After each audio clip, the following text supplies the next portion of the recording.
فضا کا سینہ سیرتے طیارے صرف طاقت کی علامت نہیں ہوتے بلکہ وہ قوموں کی عزت، خود مختاری اور دفاعی حکمت عملی کا پرچم ہوتے ہیں۔ پاکستان جو برسوں سے محدود وسائل کے باوجود اپنے فضائی دفاع کو جدید ترین اصولوں پر استوار کرتا آ رہا ہے، آج ایک بار پھر ثابت کر رہا ہے کہ اصل طاقت نہ مہنگے سودوں میں ہے، نہ غیر ملکی وعدوں میں، بلکہ وہ تدبیر، خود انحصاری اور بروقت فیصلوں میں۔ دوسری طرف بھارت کی فضائیہ کو دیکھیں، جو بظاہر دنیا کی سب سے بڑی ایئر فورسز میں شمار ہوتی ہے، وہ اندر سے کھوکھلی ہو چکی ہے۔ بھارت اپنے سب سے پرانے اور حادثات سے بھرپور MiG 21 جنگی طیاروں کو بالآخر ریٹائر کرنے جا رہا ہے، لیکن اس ریٹائرمنٹ کی جگہ پر کرنے کے لیے نہ اس کے پاس تیجس لڑاکا طیارے تیار ہیں، نہ رافیل کافی ہیں، اور نہ ہی امریکی انجنز پہ انحصار فوری نتائج دے رہا ہے۔ حقیقت یہ ہے کہ پاکستان نے 2019 میں ایک MiG 21 کو مار گرایا تھا اور اس کے پائلٹ کو گرفتار کر کے دنیا کو اپنی حکمت اور ضبط کا عملی مظاہرہ دکھایا تھا۔ تبھی یہ طے ہو گیا تھا کہ بھارت کی فضائی کہانی جو ہے وہ زوال کی طرف جا رہی ہے۔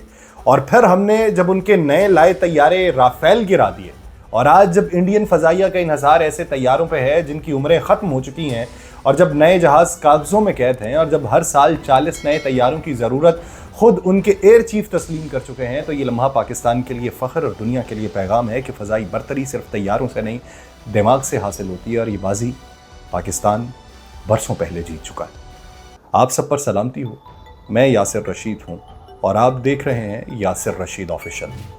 ناظرین، چندی گڑھ کی ہوا میں جب آخری MiG 21 طیارہ پرواز کرے گا تو یہ صرف ایک طیارے کے ریٹائرمنٹ نہیں ہوگی، بلکہ انڈیا کی فضائی تاریخ کا ایک اہم اور جذباتی باب بند ہو جائے گا۔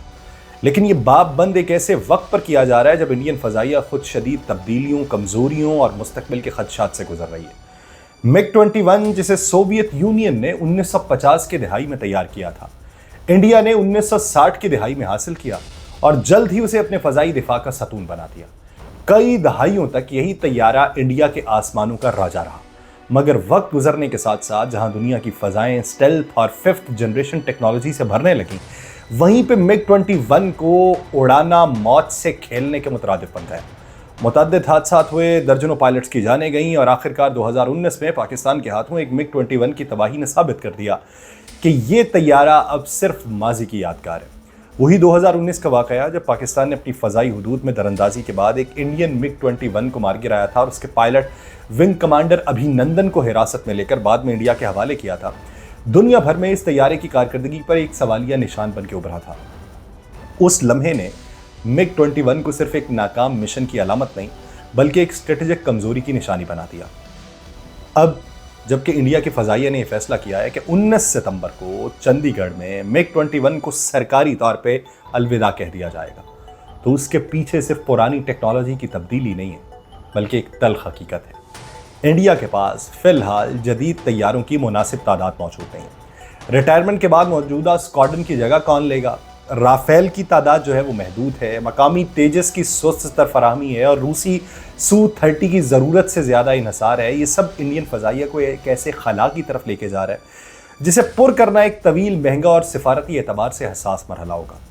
یہ فیصلہ ناگزیر تو تھا، مگر شاید وقت جو ہے وہ موافق نہیں ہے، کیونکہ آج بھی جب خطے میں کشیدگی اچانک بھڑک سکتی ہے، ہتھیار جدید اور ہمہ جہت ہو چکے ہیں، انڈین ایئر فورس کا سب سے پرانا ہتھیار الوداع کہنے جا رہا ہے، مگر شاید وہ نئی طاقت کے بغیر۔ یعنی آپ یہ سمجھیں کہ انڈیا کیا کر رہا ہے کہ انڈیا کے پاس ابھی تلوار نہیں آئی، لیکن وہ زنگ آلود تلوار کو بھی پھینک رہا ہے کہ نہیں آئے نہ آئے، یہ میرے کام کی نہیں۔ 1963 میں جب MiG 21 کو بھارتی فضائیہ میں شامل کیا گیا تھا، تب یہ سوویت یونین کی جانب سے بھارت کو دی گئی ایک ٹیکنالوجیکل برتری کا نشان تھا۔ ان دہائیوں میں بھارت نے 700 سے زائد MiG 21 طیارے استعمال کیے ہیں، جنہوں نے ہر جنگ اور ہر فضائی محاذ کے اوپر کردار ادا کیا ہے۔ وہ 71 کی جنگ ہو، کارگل کا مارکا ہو، جیسے جیسے وقت گزرا MiG 21 محض ایک جنگی طیارہ نہیں رہا، حادثوں کی علامت بننے لگا ہے۔ اسے فلائنگ کافنگ یعنی اڑتا تابوت کہا جانے لگا ہے، کیونکہ 62 برسوں میں 200 سے زائد طیارے پرواز کے دوران گر کے تباہ ہوئے ہیں، جن میں 170 سے زیادہ پائلٹ جان کی بازی ہار گئے۔ اگر اس کی رخصتی کا وقت دیکھا جائے تو وہ بھی بہت کچھ کہہ رہے ہیں۔ MiG 21 کو 2022 میں ہی فضائی بیڑے سے نکالنے کا فیصلہ کر لیا تھا، یہ آج 2025 ہے، لیکن ملکی ساختہ تیجس طیارے کی تاخیر سے ڈیلیوری نے اس فیصلے کو مؤخر کر دیا تھا، اور یہ تاخیر اس بات کی عکاس تھی کہ بھارت تاحال اپنے دفاعی ساز و سامان میں مکمل خود کفالت حاصل نہیں کر پایا۔ ایسے وقت میں جب بھارت کو چین جیسے حریف سے فضائی برتری کی اشد ضرورت ہے، پاکستان سے فضائی برتری کی اشد ضرورت ہے، اس کے جنگی بیڑے سے ایک تجربہ کار طیارے کا جانا دفاعی خلا پیدا کر سکتا ہے۔ ہاں، تجربہ کار طیارہ بھی کہہ سکتے ہیں، اڑتا تابوت بھی کہہ سکتے ہیں، لیکن اس کے پس منظر میں پاکستان کے ساتھ 2019 کا واقعہ جو ہے وہ سب سے بڑا تھا۔ پاکستانی فضائیہ نے بالاکوٹ حملے کے بعد جوابی کارروائی میں MiG 21 کو مارا تھا اور ابھینندن کو گرفتار کیا تھا۔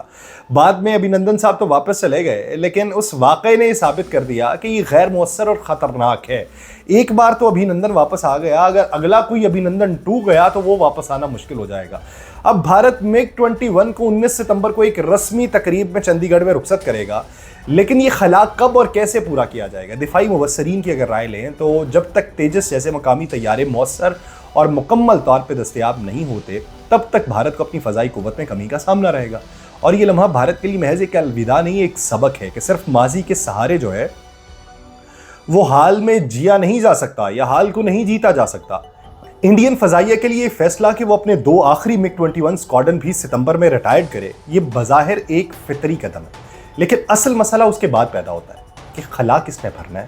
انڈیا کے پاس 42 اسکواڈرن ہونے چاہیے، لیکن MiG 21 کے ریٹائر ہونے کے بعد یہ تعداد 29 رہ جائے گی، یعنی 13 اسکواڈرن یا تقریباً 250 طیاروں کی کمی۔ اور یہ کمی صرف ایک عددی مسئلہ نہیں ہے، یہ انڈیا کی دفاعی حکمت عملی، خطے میں اس کی برتری اور چین و پاکستان جیسے حریفوں کے سامنے اس کی موجودگی پر براہ راست اثر ڈالے گا۔ پاکستان کے پاس 25 اسکواڈرن ہے اور انڈیا کے اس کمزور لمحے کو بہت قریب سے پاکستان دیکھ رہا ہے۔ تو پاکستان تب علامت بنا تھا جب ابھینندن والا طیارہ گرایا تھا، اور پھر اس کے بعد بین الاقوامی سطح کے اوپر رافیل گرانے کے بعد اور ان کے 2 طیارے اور گرانے کے بعد منظر عام جو ہے اس کے اوپر پاکستان کی مضبوطی بہت تیزی سے دیکھنے میں آئی۔ اب انڈین امیدیں ملکی ساختہ تیجس طیاروں پہ ہیں، لیکن وہ بھی خواب کی حد تک ہیں، کیونکہ انجن فراہم کرنے والی امریکی کمپنی جنرل الیکٹرک کی تاخیر نے تیجس مارک 1A کے 83 طیارے زمین پہ ہی روک دیے ہیں۔